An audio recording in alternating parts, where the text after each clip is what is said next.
اس پر ناظرین جواب دیا گیا ہے اسپیکر ایاز صادق کی طرف سے، جس میں انہوں نے یہ کہا ہے، بلکہ اسپیکر قومی اسمبلی کی طرف سے، کہ جو ریکویسٹ انسانی حقوق کمیٹی کی آئی تھی وہ کمیٹی اسپیکر آفس کی طرف سے، کیونکہ اڈیالہ جیل پنجاب حکومت کے دائرہ اختیار میں جورسڈکشن میں آتی ہے، تو یہاں سے آپ کی جو ریکویسٹ ہے اسے پنجاب حکومت کو، ہوم ڈپارٹمنٹ کو فارغ بھجوا دیا گیا تھا، تو وہاں سے جو فیصلہ ہونا ہے وہ پنجاب حکومت کے ہوم ڈپارٹمنٹ نے کرنا ہے کہ آپ کو اجازت ملتی ہے، آپ کو اجازت نہیں ملتی، تو آپ اسپیکر چیمبر پہ یا اسپیکر آفس پہ جو ہے اس قسم کا الزام نہ لگائیں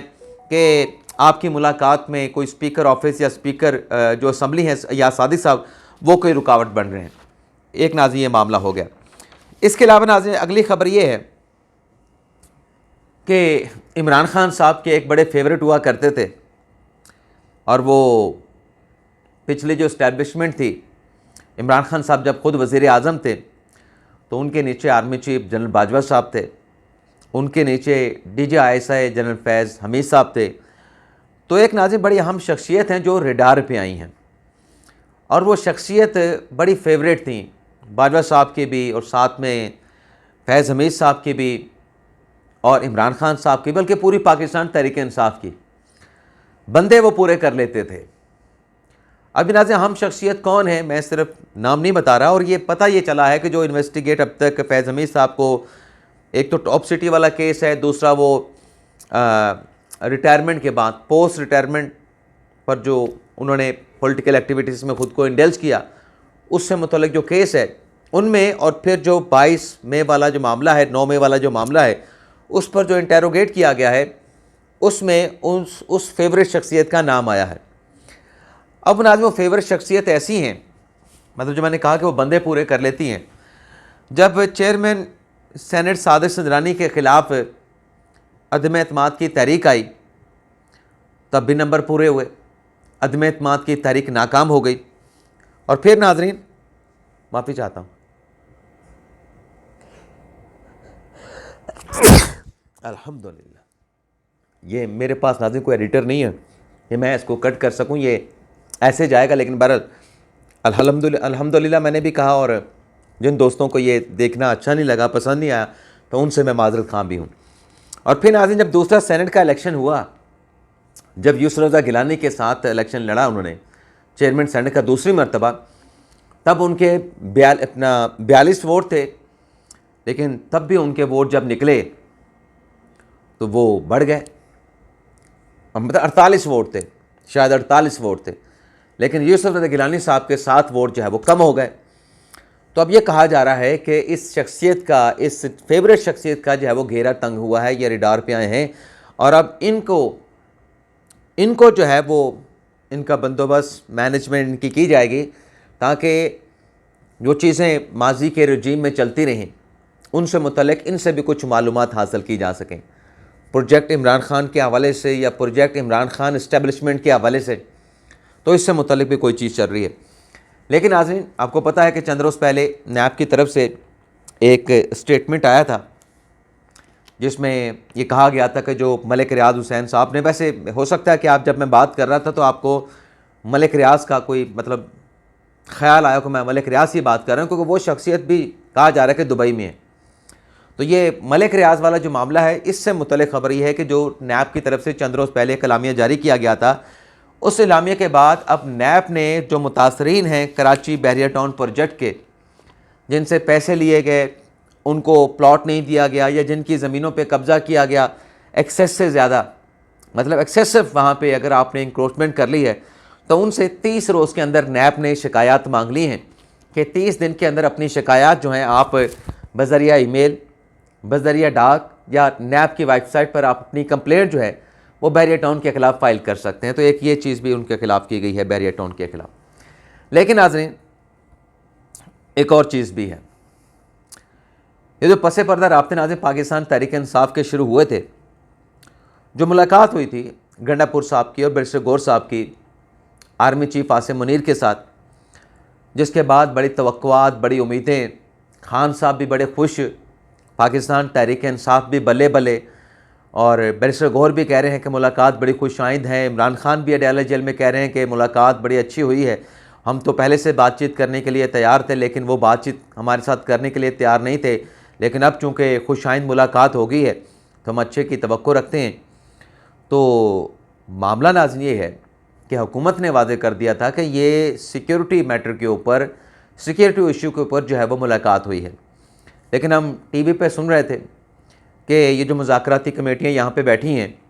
ایک پی ٹی آئی کی بیٹھی ہے، ایک پاکستان تحریک حکومت کی بیٹھی ہے، کہا گیا یہ تو محض دکھاوا ہے، یہ تو صرف دکھانے کے لیے مذاکرات کیے جا رہے ہیں، جو اصل مذاکرات ہیں وہ تو علی امین گنڈا پور کر رہے ہیں، پس پردہ ان کے اسٹیبلشمنٹ کے ساتھ رابطے ہیں، تو راستہ جو بھی نکلے گا وہ پس پردہ مذاکرات سے نکلے گا، جو دکھاوے کے مذاکرات ہیں حکومت کے اور تحریک انصاف کے، اس میں سے کچھ نہیں نکلے گا۔ تو ناظرین بات یہ ہے، جو لوگ یہ دعویٰ کر رہے تھے کہ پس پردہ کوئی مذاکرات چل رہے ہیں، تو اب وہ لوگ یہ بتائیں کہ گنڈا پور صاحب کو تو عمران خان صاحب نے جو صوبے کی صدارت ہے اس سے بھی ہٹا دیا ہے، اور سننے میں یہ آ رہا ہے کہ خیبر پختونخوا کے تنظیمی جو ڈھانچہ ہے اس میں بھی تبدیلیاں آنے کا امکان ہے، اور اس امکان کا بھی اظہار کیا جا رہا ہے کہ ہو سکتا ہے صوبے کا جو وزیر اعلیٰ ہے یعنی گنڈا پور صاحب ہیں ان کو بھی چینج کیا جائے، کیونکہ خبر یہ بھی آ رہی ہے، اطلاعات یہ بھی آ رہی ہیں کہ خان صاحب گنڈا پور کے ساتھ خوش نہیں ہیں، ناراض ہیں، اور اپنی ناراضی کا انہوں نے اظہار بھی کیا ہے۔ تو پھر اگر گنڈا پور صاحب ڈائریکٹ تھے تو یہ ساری چینجنگ، یہ جو امکانات اور پھر ان کو پارٹی پروونشل صدارت سے ہٹانا، یہ سب کیوں کیا گیا؟ اب ناظرین جہاں تک آفر والی بات ہے، تو آفر کی بات ناظرین یہ ہے کہ حکومت نے عمران خان صاحب کو، پاکستان تحریک انصاف کو ایک نئی آفر کی ہے۔ اب جو مذاکرات کا پروسیس ناظرین چل رہا تھا، اس مذاکرات کے پروسیس کو تو عمران خان صاحب نے اور ان کی پارٹی کی طرف سے کہہ دیا گیا کہ پہلے کمیشن کا اعلان کریں، پھر ہم حکومت کے ساتھ چوتھی نشست کے لیے 28 جنوری کو بیٹھ جائیں گے۔ اب جیسا کہ صبح کے ولاگ میں ہم نے بات کی کہ دعویٰ تو یہ کیا گیا یا اعلان تو یہ کیا گیا کہ جب تک کمیشن بننے کا اعلان نہیں کرتا ہم 28 جنوری کے نشست میں نہیں بیٹھیں گے، لیکن کل یہ خبر باہر آئی ہے ڈیالہ جیل سے کہ عمران خان صاحب نے یہ کہا ہے کہ اگر مذاکراتی کمیٹی کی میرے ساتھ 28 جنوری سے پہلے ملاقات کروا دیں تو ہم دوبارہ مذاکرات کی ٹیبل پر بیٹھنے کے لیے تیار ہیں۔ اور حکومت کی طرف سے جو ناظرین جواب ہے وہ تیار کیا جا چکا ہے، اور حکومت کا فیصلہ یہ ہے کہ جواب جو ہے، جو بھی پی ٹی آئی نے 22 نکات کے مطالبات کیے، ان کا جواب کمیٹی کے اجلاس میں ہی دیا جائے گا۔ جو جواب ہے اس کو لیک نہیں کیا جائے گا، اس کی خبریں بنوا کے میڈیا پہ نہیں کھیلا جائے گا۔ اب خبر باہر آ نہیں رہی، عمران خان صاحب نے نیا مطالبہ کیا کہ ہمارے جو لوگ ہیں مذاکراتی کمیٹی کے، ان کی میرے ساتھ ملاقات کروا دیں تو مذاکرات بحال ہو سکتے ہیں۔ تو ناظرین حکومتی کمیٹی کے جو ترجمان عرفان صدیقی صاحب جو یہ کہہ رہے ہیں کہ ہم تماشا بننے کے لیے مذاکرات کے پروسیس میں شامل نہیں ہوئے تھے، لیکن اب یہ کہا جا رہا ہے کہ عرفان صدیقی صاحب نے یہ ایک سٹیٹمنٹ دیا ہے کہ اگر پاکستان تحریک انصاف والے 28 جنوری کی بیٹھک میں آنا چاہتے ہیں، نشست میں بیٹھنا چاہتے ہیں، تو پھر ان کی میٹنگ کے حوالے سے کچھ بندوبست کر لیتے ہیں، ان کی عمران خان صاحب کے ساتھ ملاقات کروا دیتے ہیں۔ اب یہ آفر تو حکومت نے عمران خان صاحب کو، عمران خان صاحب کی مذاکراتی ٹیم کو کر دی ہے، اور بیچ میں اب 28 جنوری کے اور 26 جنوری کے دوران صرف 27 جنوری کا دن ہے۔ دیکھتے ہیں تحریک انصاف اب حکومت کی اس نئی پیشکش کا کیا جواب دیتے ہیں، لیکن اگر پازیٹیو ناظرین جواب آیا تو پھر ملاقات بھی ہو جائے گی اور چوتھی نشست بھی ہو جائے گی، اور جو حکومت نے پی ٹی آئی کے مذاکرات کے اوپر ناظرین جو جواب تیار کیا ہے اس میں بتایا گیا ہے کہ کچھ پازیٹیو اور کچھ نیگیٹو چیزیں بھی ہیں، یعنی پی ٹی آئی کی کچھ باتیں مانی گئی ہیں، کچھ باتیں نہیں مانی گئی ہیں، لیکن حتمی جو خبر ہے جب یہ 28 کا بیٹھک یا اجلاس ہوگا تبھی پتہ چلے گا کہ کون سی بات مانی گئی ہے، مانی بھی گئی ہے یا نہیں مانی گئی، یہ سب کچھ 28 کو ہی پتہ چلے گا۔ لیکن پاکستان تحریک انصاف نے یہ ضرور فیصلہ کیا ہے کہ دہشت گردی کے خلاف قوم کا اتحاد، اس پر پاکستان تحریک انصاف نے کل خیبر پختونخوا ہاؤس میں آل پارٹیز کانفرنس بلا لی ہے، جس میں اپوزیشن کی تمام جو سیاسی جماعتیں ہیں ان کو مدعو کیا جائے گا۔ لیکن ناظرین جو پاکستان تحریک انصاف نے عمران خان صاحب کی رہائی کے حوالے سے جو توقعات لگائی تھیں کہ باہر سے کوئی ایسی ٹویٹ ہوگی، کوئی سٹیٹمنٹ آئے گا، جیسے مختلف آپ دیکھیں نا کہ باہر کے ممالک کے ترقی یافتہ ممالک کے جب وہ ان کے پارلیمنٹ کے ارکان فری عمران خان کے ٹویٹ کرتے ہیں تو یہاں پر بھنگڑے، رسگلے، ملائیاں اور پتہ نہیں ڈانس شانس شروع ہو جاتا ہے، ڈنکے بجنے اور بلے بلے ہونا شروع ہو جاتی ہے. تو ایک بڑی امید ہے عمران خان صاحب کی بھی، پاکستان تحریک انصاف کی بھی. لیکن آج ایک بڑی خبر آئی ہے اور اس خبر نے اس تمام امیدوں کا جو پروگرام ہے اس پروگرام پہ اونس ڈال دی ہے. اب ناظرین، پچھلے دنوں جو بشرا بی بی صاحبہ نے اسٹیٹمنٹ دیا تھا کہ سعودی عرب نے کہا کہ یہ کن کو اٹھا کے لے کے آ گئے ہو، یہ کنہیں اٹھا کے لے آئے ہو، اور پھر کچھ اور بھی سعودی عرب کے حوالے سے باتیں. تو اب ناظرین محمد بن سلمان ان کی طرف سے ایک اناؤنسمنٹ کی گئی ہے کہ وہ امریکہ میں $600 ارب کی سرمایہ کاری کریں گے. $600 ارب کی سرمایہ کاری کریں گے. اور ڈونلڈ ٹرمپ نے آگے سے فرمائش یہ کی ہے کہ میں محمد بن سلمان سے کہوں گا، سعودی عرب کے پاس بڑا پیسہ ہے، میں ان سے ریکویسٹ کروں گا کہ یہ آپ $600 بلین کی انویسٹمنٹ کرنے کے بجائے آپ امریکہ میں $1000 بلین کی انویسٹمنٹ کریں. اب یہ 4 سال میں ساری انویسٹمنٹ ہونی ہے، کس مد میں ہونی ہے، کہاں پہ ہونی ہے،